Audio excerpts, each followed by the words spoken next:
Has it ever come to our minds to say, why is it that Zambia, Africa, has got low productivity or no productivity at all, and most of the people indulge themselves in drugs and all these miscellaneous activities? Has it ever occurred to our minds to why Zambia, Africa, despite the resources and the minerals in which we are rich with, we are unable to come up with something where people from outside Africa, people from outside Zambia are able to come and buy, but rather they come and tour. After touring, they buy it and then they go and reproduce something valuable and we buy it from them at a very expensive price. Has it ever occurred to our minds to why all that happens? Well, all that happens because of corruption. Yes, I know you may be saying corruption has been dealt with, corruption is being dealt with because the Anti-Corruption Commission in many countries, not only Zambia, has been formed and corruption is being dealt with. But I am sorry to be a bearer of bad news to tell you to say corruption is still there and we are living with it as a new norm. People are beginning to carry it as a new norm. Why am I saying all this? Why is it that I'm saying about the productivity stuff? Why is it that I am saying about the mineral stuff and why is it attached to corruption?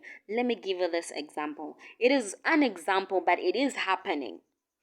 In many workplaces around our country, Zambia and Africa, many workplaces, people have gained that work out of corruption.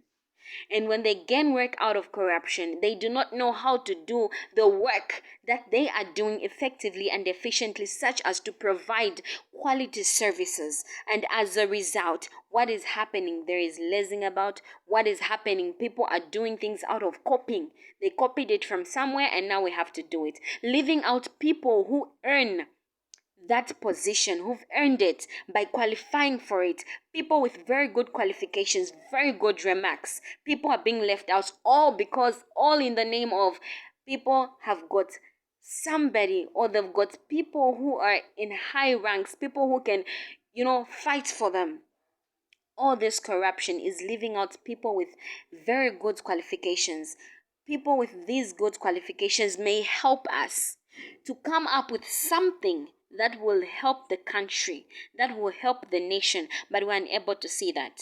Yes, corruption has been talked about in many governments to come. In the recent government, in the current government, corruption was talked about. That I am not refusing, but it still lives. But how can we curb this corruption? Let us carry out a research.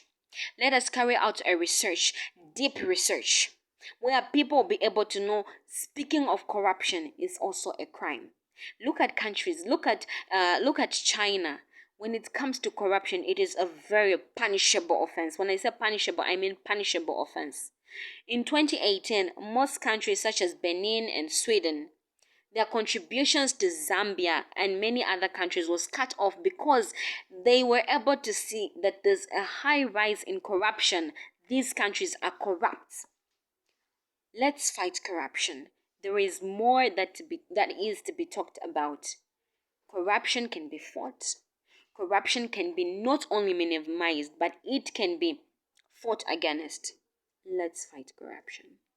And I hope that this would change our country, not only our country, but it will change Africa as well, and we'll be able to come up with something that will put up productivity. We'll be able to boost up productivity. We'll be able to bring up people with good qualifications in order for them to build up something that will be valuable to our country and to the nation. Not only to this nation and to this country, but also to Africa at wise.